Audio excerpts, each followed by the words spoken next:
आदित्य ठाकरे एरवी कुठलेही पुरावे हातात नसताना बिनधोकपणे एकनाथजी शिंदे, त्यांच्या सोबतचे खासदार, आमदार, भारतीय जनता पक्षाचे आमदार, खासदार यांच्यावर सडकावून टीका करतात आणि नाही ते आरोप करतात. खरं तर या आरोपांमध्ये काहीही तथ्य नाही हे पेंग्विनला सुद्धा माहीत आहे. मात्र राजकारणामध्ये चर्चेत राहणं गरजेचं आहे आणि चर्चेत राहण्यासाठीच आपण बघा कशी चमकदार कामगिरी करत आहोत हे बिंबवण्यासाठीच आदित्य ठाकरे नेहमी पुढे येऊन काही ना काही बोलत असतात, काही ना काही आरोप करत असतात. मात्र स्वतः आदित्य ठाकरे सुद्धा कलंकित आहेत हे ते वेळोवेळी विसरतात. 4 वर्षांपासून दिशा सलियान नावाचा एक कलंक घेऊन ते राजकारणामध्ये वावरत आहेत. आदित्य ठाकरे यांच्याप्रमाणेच त्यांचे समर्थक आणि पाठीराखे सुद्धा भारतीय जनता पक्ष आणि एकनाथजी शिंदे यांच्यावर पातळी सोडून टीका करतात. मात्र जेव्हा या लोकांसमोर दिशा सलियान आणि सुशांत सिंग राजपूत ही 2 नावं घेतली जातात तेव्हा यांच्या तळपायाची आग मस्तकात जाते आणि हे लगेच धक्काबुक्कीची, हमरीतुमरीची भाषा करायला सुरुवात करतात. जर आदित्य ठाकरे याचा दिशा सलियान आणि सुशांत सिंग राजपूत यांच्या मृत्यूमागे काही हातच नाहीये तर मग यांचा एवढा तिळपापड होण्याची गरजच काय, कारणच काय? मित्रांनो, काल दिशा सलियान खटल्याची सुनावणी झालेली आहे. या सुनावणीमध्ये एक अत्यंत महत्त्वाची घटना घडलेली आहे जी आज आम्ही तुम्हाला सांगणार आहोत. तेव्हा आजचा हा व्हिडिओ अजिबात स्किप करू नका. आजचा हा व्हिडिओ पूर्ण बघा. मूळ मुद्द्याला, मूळ विषयाला सुरुवात करण्या अगोदर नेहमीप्रमाणेच प्रभू श्री रामांचं नाव घेऊया. प्रभू श्री रामांच्या मूळ पवित्र राम भजनाच्या व्हिडिओची ही छोटीशी क्लिप बघूया. राजा राम पतित पावन सीताराम जानकी रमणा सीताराम जय जय राघव सीताराम जानकी रमणा सीताराम जय जय राघव सीताराम रघुपति राघव राजा राम पतित पावन. प्रभू श्री रामांच्या मूळ पवित्र राम भजनाच्या व्हिडिओची लिंक या व्हिडिओच्या डिस्क्रिप्शन बॉक्स मध्ये दिलेली आहे. लिंकला क्लिक करा. प्रभू श्री रामांचं मूळ पवित्र राम भजन स्वतः पण ऐका, पुढच्या पिढीला ऐकवा. काळाची गरज, नैतिक जबाबदारी. हिंदू प्रपंच आणि महाप्रपंच या दोन्ही युट्यूब चॅनलला सबस्क्राईब करा. बेल आयकॉन प्रेस करा म्हणजे दोन्ही चॅनल्सवरचे व्हिडिओज वेळोवेळी सगळ्यात अगोदर तुमच्यापर्यंत पोहोचतील. महाप्रपंचची केवळ 89 रुपयांपासून सुरू होणारी मेंबरशिप आवर्जून घ्या. आर्थिक पाठबळ असणं खूप गरजेचं असतं, त्यासाठीच ही कळकळीची विनंती. आता मूळ मुख्य मुद्दा सुरू करूया.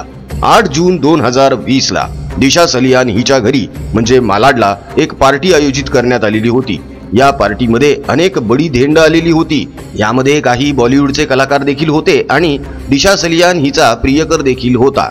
पार्टी रंगात आलेली असताना दिशा अचानक तिच्या खोलीमध्ये गेली आणि तिने दरवाजा बंद करून घेतला आणि काही क्षणातच ती तिच्या फ्लॅटच्या बाल्कनीमधून कोसळली आणि खाली पडली. खाली पडल्यानंतर तिचा मृत्यू झाला असं प्रत्यक्षदर्शींनी तेव्हा त्यावेळी सांगितलं.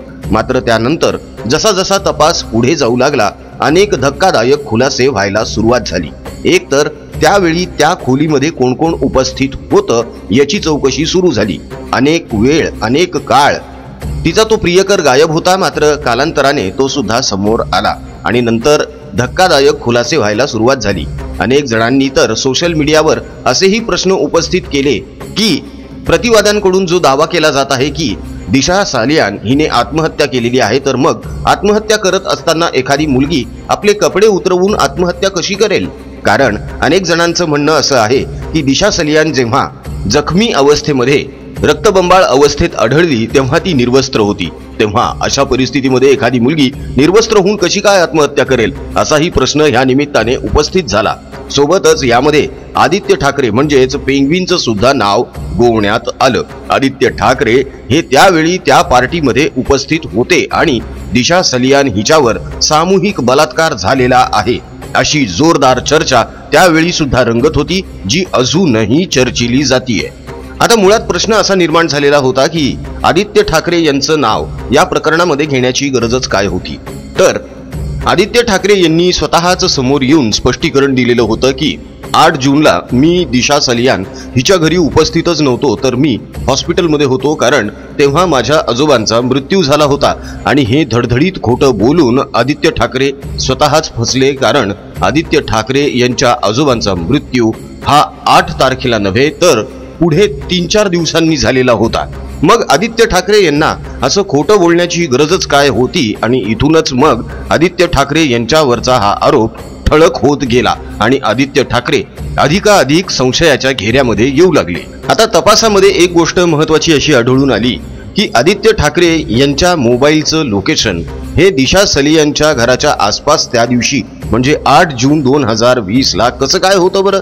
यानंतर आदित्य ठाकरे यांना सुद्धा जाणीव झाली की या प्रकरणामध्ये आपला पाय खोलात जात आहे. तेव्हा गेल्या वर्षी डिसेंबर महिन्यामध्ये आदित्य ठाकरे यांनी आपल्या वकिलामार्फत कोर्टामध्ये एक हस्तक्षेप याचिका दाखल केली की या खटल्याची सुनावणी होण्या अगोदर आम्हाला देखील आमच्या पक्षाची म्हणजे आमची बाजू मांडण्याची संधी देण्यात यावी. आणि काल 23 तारखेला हा खटला जेव्हा सुनावणीला आला तेव्हा देखील आदित्य ठाकरे आणि त्यांच्या वकिलातर्फे ही हस्तक्षेप याचिका कोर्टामध्ये दाखल करण्यात आली. मात्र कोर्टाने ही याचिका फेटाळून लावली. कोर्टामध्ये म्हणजेच मुंबई उच्च कोर्टामध्ये आलोक आराध्य आणि भारती डांगरे या न्यायमूर्तींनी आदित्य ठाकरे यांची ही हस्तक्षेप याचिका बेदखल केलेली आहे. त्यांचं म्हणणं असं आहे की आदित्य ठाकरे यांच्यावर दिशा सलियान यांच्या हत्येचा आरोप आहे आणि आरोपीला अशी हस्तक्षेप याचिका दाखल करण्याचा कुठलाही अधिकार नाही. राशिद खान पठाण यांनी एक जनहित याचिका या प्रकरणामध्ये आदित्य ठाकरे यांच्या विरोधामध्ये दाखल केली, ज्यांचे वकील आहेत ॲडव्होकेट निलेश ओझा. निलेश ओझा यांनी या अगोदर देखील मीडिया समोर येऊन स्पष्ट कबुली दिलेली आहे की त्यांनी या केसमध्ये जास्त काही करू नये किंवा त्यांनी ही केस सोडून द्यावी. यासाठी त्यांना 50 कोटींपेक्षाही जास्त पैसे देण्याची ऑफर देण्यात आलेली होती. मात्र ही ऑफर ॲडव्होकेट निलेश ओझा यांनी धुडकावून लावली. कदाचित राशिद खान पठाण आणि ॲडव्होकेट निलेश ओझा यांना जीवे मारण्याच्या धमक्या सुद्धा देण्यात आलेल्या असतील. अजून या बाबतीमध्ये काही मोठा खुलासा झालेला नाहीये. मात्र आता कालपासून या खटल्याची सुनावणी सुरू झालेली आहे आणि उबाठा गटामध्ये एकच खळबळ उडालेली आहे. दिशा सलियान या प्रकरणाच्या ज्या तारा आहेत त्या सुशांत सिंग राजपूत याच्या हत्येपर्यंत सुद्धा पोहोचतात. आता असं म्हटलं जातं की सुशांत राजपूत याने आत्महत्या केलेली होती. मात्र अनेक जणांनी हा दावा केलेला आहे की सुशांत सिंग राजपूत याला दिशा सलियान हिचा मृत्यू कसा झालेला आहे याची इत्तमभूत माहिती मिळाली होती आणि तो ती गोष्ट एक्सपोज करणार होता.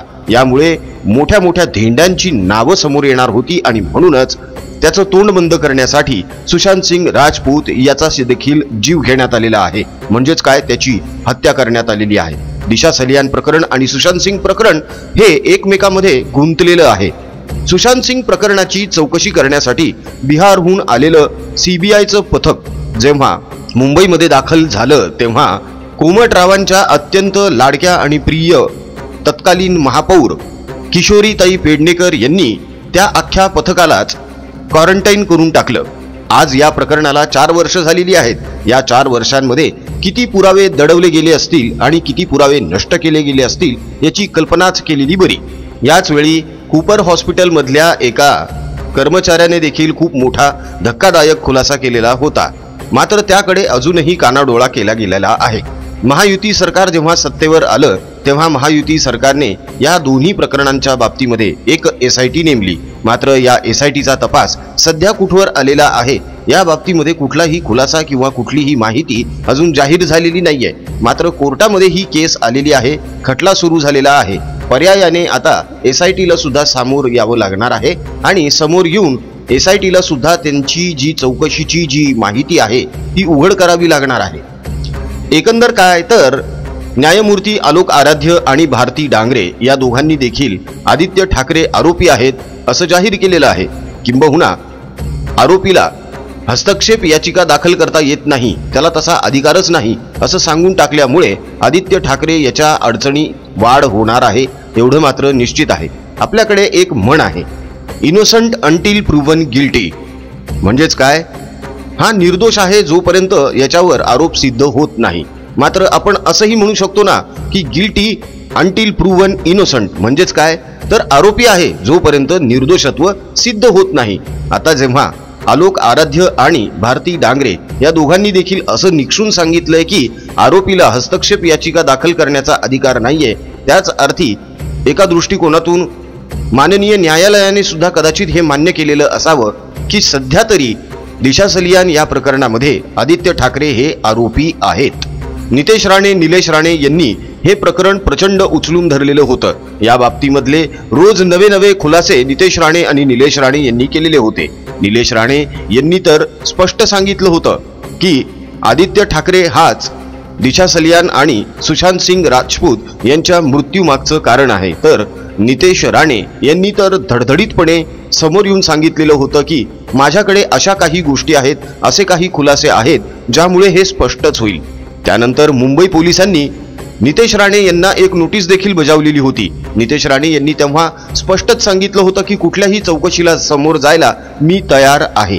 पुढे जाऊन मुंबई पोलिसांनी नितेश राणे यांची एक चौकशी देखील केली. मात्र या चौकशीमध्ये नेमकी काय घडामोड घडलेली आहे हे सुद्धा अजून बाहेर आलेलं नाहीये किंवा नितेश राणे यांनी सुद्धा या बाबतीमध्ये काही खुलासा केलेला नाहीये. तूर्तास 23 तारखेला म्हणजे काल या खटल्याची जी सुनावणी झाली त्यामध्ये पहिला झटका आदित्य ठाकरे आणि त्यांच्या वकिलाला बसलेला आहे. तो म्हणजे त्यांची हस्तक्षेप याचिका दाखल करून घेण्यासाठी कोर्टाने नकार दिलेला आहे. आणि ही खूप महत्त्वाची घटना आहे मित्रांनो. अनेक जण असं म्हणतात की ज्यांच्याकडे खूप पैसा असतो, ज्यांच्या हातामध्ये बेमुदत सत्ता असते, ते लोक काहीही घडवून आणू शकतात. मात्र आपल्या देशाचा कायदा असा आहे की जर त्या कायद्यामध्ये कोणी एखादा त्या कचाट्यामध्ये सापडला तर त्याची सुटका जवळपास अशक्यच असते. आणि याची अनेक उदाहरणं देशामध्ये आजपर्यंत आपण बघितलेली आहेत. लालू प्रसाद यादव यांना देखील तुरुंगवारी भोगावी लागलेली आहे. भोंगा राऊत सुद्धा 100 दिवस आर्थर रोडमध्ये जाऊन आलाय. अनिल देशमुख पण जाऊन आलाय. छगन भुजबळ पण जाऊन आलेले आहेत. देशातील असे अनेक नेते अनेक गुन्ह्यांच्या खाली तुरुंगवारी करून आलेले आहेत. म्हणजेच काय तर एकदा कोर्टामध्ये एक एक गोष्टींचा खुलासा व्हायला सुरुवात झाली की अडचणींमध्ये नक्कीच वाढ होत असते. त्याचप्रमाणे गेल्या 4 वर्षांपासून आपण खूप साळसूद आहोत आणि आपण खूप सज्जन आहोत, आपण खूप साधे सरळ आहोत असं भासवणारे आदित्य ठाकरे हे देखील सुशांत सिंग राजपूत आणि दिशा सलियान यांच्या मृत्यूचा कलंक माथ्यावर घेऊन हिंडत आहेत. चतुर्वेदी यांनी मध्यंतरी भाषण करत असताना पातळी सोडली होती आणि एकनाथजी शिंदे यांचे चिरंजीव खासदार डॉक्टर श्रीकांतजी शिंदे यांच्याबद्दल असं वक्तव्य केलेलं होतं की श्रीकांतजी शिंदे यांच्या कपाळावर असं लिहिलेलं आहे की मेरा बाप गद्दार है. यावरून बरंच रान उठलेलं होतं आणि निष्ठावंत शिवसैनिकांनी प्रियंका चतुर्वेदी यांची चांगलीच काढली होती. मात्र आता याच प्रियंका चतुर्वेदी असं म्हणणार आहेत का की आदित्य ठाकरे यांच्या कपाळावर असं लिहिलेलं आहे की आरोपीला हस्तक्षेप याचिका दाखल करण्याचा अधिकार नाही. हे विधान आमचं नाहीये मित्रांनो, हे विधान आहे माननीय मुंबई उच्च न्यायालयाचं. त्यामुळे ही सत्यता किंवा ही वस्तुस्थिती तर कोणीही बदलू शकत नाही. एकीकडे वंदनीय हिंदू हृदय सम्राट बाळासाहेब ठाकरे यांच्या जयंतीनिमित्त विविध कार्यक्रम महाराष्ट्रभर आयोजित करण्यात येत होते, साजरे करण्यात येत होते आणि दुसरीकडे त्यांच्याच नातवावर मुंबई उच्च न्यायालयामध्ये दिशा सलियान हिची हत्या आणि बलात्काराच्या बाबतीतला खटला सुनावला जात होता. हा किती मोठा विरोधाभास आहे मित्रांनो, हे लक्षात घ्या. हा कलंक घेऊन गेली 4 वर्ष ठाकरे पिता पुत्र राजकारणामध्ये वावरत आहेत आणि इतरांवर टीका करत आहेत. हे इतरांना मिंधे म्हणतात, हे इतरांना खोकेबाज, इतरांना गद्दार म्हणतात. मग अशा परिस्थितीमध्ये ॲडव्होकेट निलेश ओझा यांना 50 खोके ऑफर करण्याची यांना दुर्बुद्धी का सुचली असावी, हा देखील खूप मोठा प्रश्न आहे. जर यांचं या प्रकरणामध्ये काहीच देणं घेणं नाहीये, जर यांचा या प्रकरणामध्ये काहीच हात नाहीये, तर मग ॲडव्होकेट निलेश ओझा यांना 50 खोक्यांची ऑफर ठाकरेंकडून का देण्यात आलेली होती आणि दिशा सलियान आणि सुशांत सिंग राजपूत यांचं नाव घेतलं की या सगळ्यांच्या बुडाखाली आग का लागते आणि हे लगेच हमरी तुमरीवर का येतात, हा देखील तितकाच महत्त्वाचा प्रश्न आहे. आदित्य ठाकरे यांची हस्तक्षेप याचिका माननीय मुंबई उच्च न्यायालयाने फेटाळल्यामुळे आता यांच्या अडचणीमध्ये आणखी वाढ झालेली आहे. अनेक जण असं म्हणतात की या खटल्याची सुनावणी लवकरात लवकर का होत नाहीये.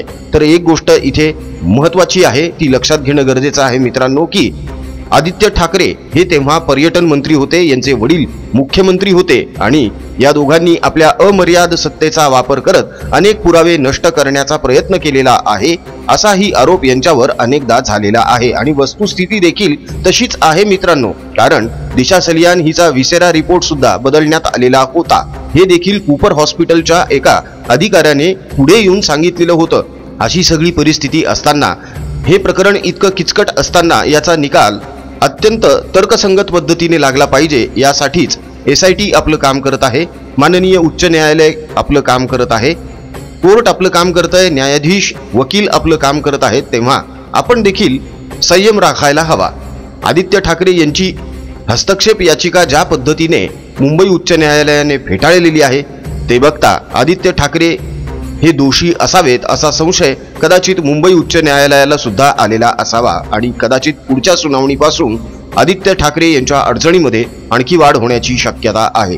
इतरांना नावं ठेवत असताना किंवा इतरांवर कुठलाही पुरावा हाती नसताना दोषारोप करत असताना आदित्य ठाकरे ज्या तावातावाने बोलतात, त्याच तावातावाने आता आदित्य ठाकरे मीडिया समोर येऊन हे सांगणार आहेत का की त्यांची ही हस्तक्षेप याचिका मुंबई उच्च न्यायालयाने का फेटाळली, तर हे या बाबतीमध्ये अजिबातच काही बोलणार नाहीत.